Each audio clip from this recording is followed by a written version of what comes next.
Ruth की पुस्तक ये धर्म वैज्ञानिक कला की एक शानदार रचना है और ये इस प्रश्न पर विचार करने के लिए हमें प्रेरित करती है कि कैसे परमेश्वर हमारे जीवन की दिन प्रतिदिन की खुशियों और कठिनाइयों में शामिल है।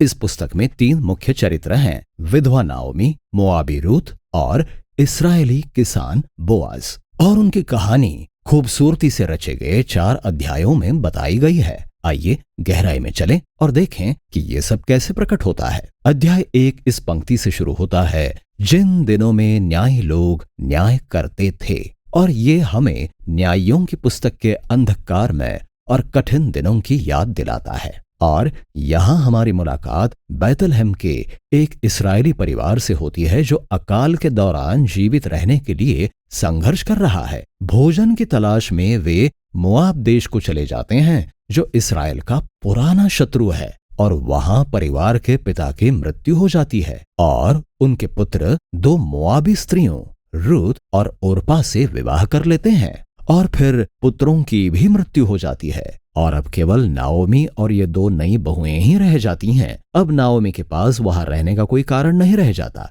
इसलिए वो अपनी नई बहुओं से कहती हैं कि वो अपने घर वापस जा रही है। और नाओमी जानती है कि इस्राएल में एक परदेसी विधवा का जीवन बहुत कठिन होगा, इसलिए वो अपनी बहुओं को वही रहने को विवश करती है। ओर्पा मान जाती है, लेकिन रूथ नहीं मानती। वो नाओमी के प्रति अपनी असाधारण वफादारी प्रकट करती है। वो कहती है कि जहां तू जाएगी मैं भी वहीं जाऊंगी, तेरे लोग मेरे लोग होंगे और तेरा परमेश्वर मेरा परमेश्वर होगा। और फिर वे दोनों एक साथ इस्राएल लौट आती हैं और ये अध्याय नाओमी द्वारा अपना नाम बदलकर मारा रखने के साथ समाप्त होता है, जिसका अर्थ इब्रानी भाषा में कड़वा होता है, और वो अपने दुखदायी भाग्य पर विलाप करती है। अध्याय 2 नाओमी और रूथ की उस चर्चा के साथ शुरू होता है कि उन्हें भोजन कहाँ मिलेगा, और ऐसा होता है कि वो जौ की फसल की कटने का समय था, इसलिए रूथ भोजन की तलाश में बाहर जाती है और वो बोअज नामक व्यक्ति के खेत से अनाज बीनने लगती है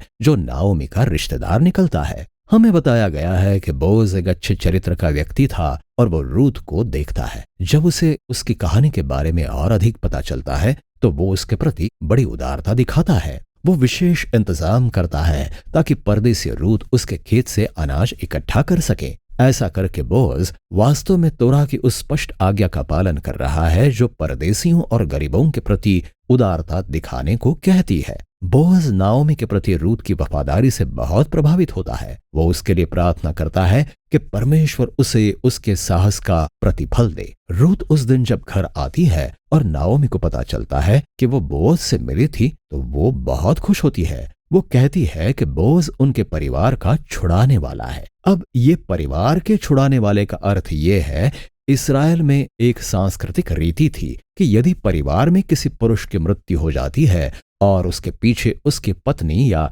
बच्चे या भूमि रह जाती है तो ये परिवार के छुड़ाने वाले की जिम्मेदारी होती थी कि वो उस विधवा से विवाह करे, उस भूमि को ले ले और उस परिवार की रक्षा करे। इसलिए नाओमी को यह उम्मीद होने लगती है कि शायद उसके परिवार के लिए एक भविष्य हो सकता है। अध्याय 3 नाओमी और रूथ के द्वारा इस बात की योजना बनाने के साथ शुरू होता है कि कैसे वे बोअज का ध्यान उनकी परिस्थिति की ओर आकर्षित करें। अब रूथ दुखी विधवा वाले कपड़े पहनना बंद करेगी और ऐसे संकेत देगी कि वो विवाह के लिए उपलब्ध है।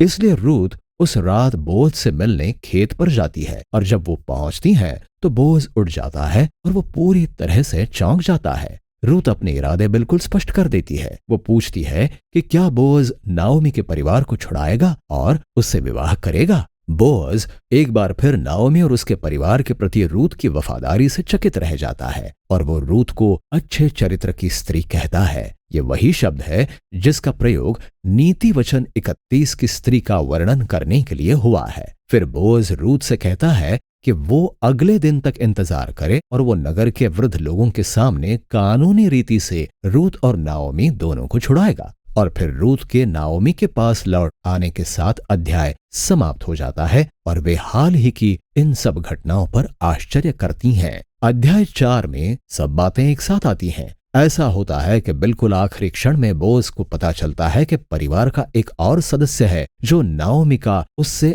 अधिक निकट संबंधी है, और असल में उस व्यक्ति के पास बोaz से पहले उस परिवार को छुड़ाने का अधिकार है। लेकिन आखिरी क्षणों में जब परिवार के इस सदस्य को पता चलता है कि उसे मोआबी रूत से विवाह करना होगा तो वो इनकार कर देता है। लेकिन याद करें कि बोaz को रूत के सच्चे चरित्र के बारे में पता था, अतः वो नाओमी की पारिवारिक संपत्ति को प्राप्त करता है और रूत से विवाह कर लेता है। शुरुआत में जैसे रूत नाओमी के परिवार के प्रति वफादार थी, वैसे ही अब बोaz भी नाओमी के परिवार के प्रति वफादार है। इस कहानी की समाप्ति अध्याय 1 की सभी दुखद घटनाओं को उलटते हुए होती है। पति और पुत्रों के मृत्यु के प्रभाव को पलटते हुए अब रूत का फिर से विवाह होता है और वो एक बेटे को जन्म देती है, जिससे नाओमी आनंदित हो जाती है। आरंभ और अंत के बीच की ये समरूपता और भी महत्वपूर्ण है। याद करें कि पुस्तक के आरंभ की दुखद घटनाओं के बाद हम रूत की ओर से वफादारी के एक बड़े कार्य को देखते हैं, और अब ये बोaz की वफादारी के उस कार्य से मेल खाता है जो परिवार को फिर से पुनर्स्थापित करता है। और ये समरूपता भीतरी अध्यायों की रचना में भी दिखाई देती है। प्रत्येक अध्याय नाओमी और रूत द्वारा अपने भविष्य की योजना बनाने के साथ शुरू होता है, और फिर उसके बाद रूत और बोaz ईश्वरीय योजना के द्वारा मिलते हैं, और प्रत्येक अध्याय की समाप्ति नाओमी और रूत द्वारा जो कुछ हुआ उस पर आनंद मनाते हुए होती है। इस कहानी को खूबसूरती से रचा गया है, और ये रचना असल में कहानी के एक बहुत ही रोचक तथ्य से जुड़ती है, और वो ये है कि परमेश्वर का उल्लेख बहुत कम किया गया है। हाँ, चरित्र कई बार परमेश्वर के बारे में बात करते हैं, लेकिन कथाकार वास्तव में परमेश्वर द्वारा कहानी में प्रत्यक्ष रूप से कुछ करने का उल्लेख नहीं करता है। और यही इसकी उत्कृष्टता है, क्योंकि इस कहानी के हर दृश्य के पीछे परमेश्वर का अनुग्रह कार्य कर रहा है और सभी चरित्रों की परिस्थितियों और निर्णयों को एक साथ बुन रहा है। नाओमी के बारे में बात करें तो उसके दुख उसे ये सोचने पर मजबूर करते हैं कि परमेश्वर उसे दंड दे रहा है, लेकिन वास्तव में पूरी कहानी परमेश्वर द्वारा उसे और उसके परिवार को पुनर्स्थापित करने के कार्य के विषय में है, और वो ये सब रूत के द्वारा, उसके साहस और उसकी वफादारी के द्वारा कर रहा है, जिसके द्वारा नाओमी के जीवन में चंगाई आती है, लेकिन बोaz के बिना नहीं, जो एक उदारता और वफादारी से भरा हुआ एक समझदार किसान है।